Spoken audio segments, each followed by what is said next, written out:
சாய்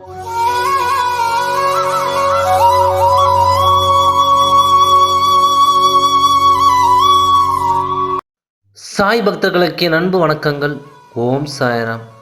என் அன்பு குழந்தையே, உன் திருமண தேதி என் கையில்தான் உள்ளது. அதை நான் குறித்து விட்டேன். நீ இதற்குத்தானே இவ்வளவு நாளாக ஆவலோடு எதிர்பார்த்து காத்து கொண்டிருந்தாய். நம் அப்பா அதை எப்போது நமக்கு பரிசாக தருவார் என்று அதை நான் உன்னிடமே தரப்போகிறேன். நீ நினைக்கலாம், இப்பொழுது நமக்கான நேரம்தான் சாதகமாக இல்லையே, இங்கு நடப்பவை பார்த்தால் ஒன்றுமே புரியவில்லையே என்று நினைத்து கொண்டிருக்கிறாய். உன் திருமணத்தில் தான் ஏகப்பட்ட சிக்கல்கள் எல்லாம் இருக்கின்றதே, இதை எப்படி தீர்ப்பது என்று நீயே உனக்குள் சிந்தித்து கொண்டிருக்கின்றாய். நான் சொல்வது உண்மைதானே?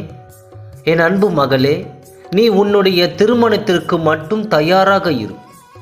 மற்றபடி நீ எதை பற்றியும் யோசிக்க வேண்டிய அவசியமே இல்லை. உன் திருமணத்தில் உள்ள சிக்கல்களை தீர்க்கத்தான் இந்த சாயப்பா நான் இருக்கிறேன். பிறகு ஏன் இப்படி குழப்பம்? வரும் சந்தோஷத்தை ஏற்றுக்கொள். இங்கு நான் உனக்கான சாதகமான நேரத்தை உருவாக்கி கொண்டு தான் இருக்கிறேன். நீ எதை பற்றியும் கலங்க வேண்டாம். நீ என்னுடைய பிள்ளை. என்னை மீறி எதுவும் உன்னை நெருங்காது. நான் நெருங்கவும் விடமாட்டேன். நீ இப்போது இருக்கும் சூழ்நிலையை நான் அறியாமல் இல்லை. நீ எவ்வளவு மிகப்பெரிய பிரச்சனையை எதிர்கொண்டு இருக்கின்றாய் என்று எனக்கு நன்றாகவே தெரியும். நீ அந்த செயலில் இருந்து ஒருபோதும் பின்வாங்கி விடாதே. ஐயோ, நம்மால் முடியவில்லையே, இதற்கு மேல் என்னால் தாங்கும் சக்தி இல்லையே அப்பா என்று நீ புலம்புவது என் காதுக்குள் கேட்டுக்கொண்டே இருக்கிறது. பிறகு ஏன் நான் உன்னை இந்த பிரச்சனையில் மாட்டிவிட்டு இருக்கிறேன் என்று நினைக்கிறாயா? என் மகளின் சக்தி எனக்கு மட்டும்தானே தெரியும். நீ எவ்வளவு பெரிய தைரியசாலி என்று இந்த உலகிற்கு தெரிய வேண்டாமா? அதில் வெற்றி பெற்றவுடன் உன்னை தேடி அனைவரும் வருவார்கள். அப்போது அவர்களிடம் மிக கம்பீரமாக சொல்லு, என் சாயப்பா என்னோடு தான் இருக்கிறார், அதனால்தான் நான் வெற்றி பெற்றேன் என்று. அதை அவர்களும் உணரும் தருணம் வந்துவிட்டது. நீ பிரச்சனையை சமாளிக்கும் அளவுக்கு தான் நான் அதை உருவாக்கி கொண்டிருக்கிறேன்.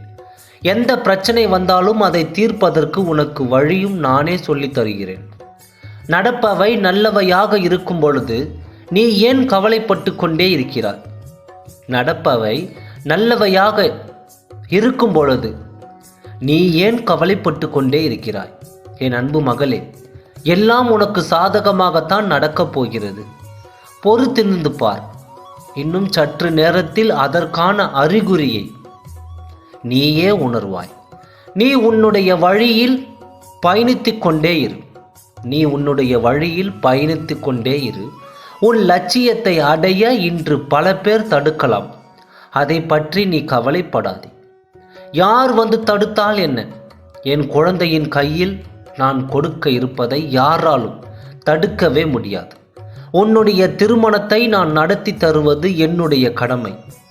ஆகவே எதை பற்றியும் நினைக்காமல்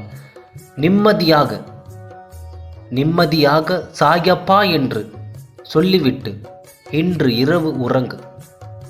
நாளை இதற்கான அறிகுறிகள் தென்படும். ஓம் சாய்ராம்.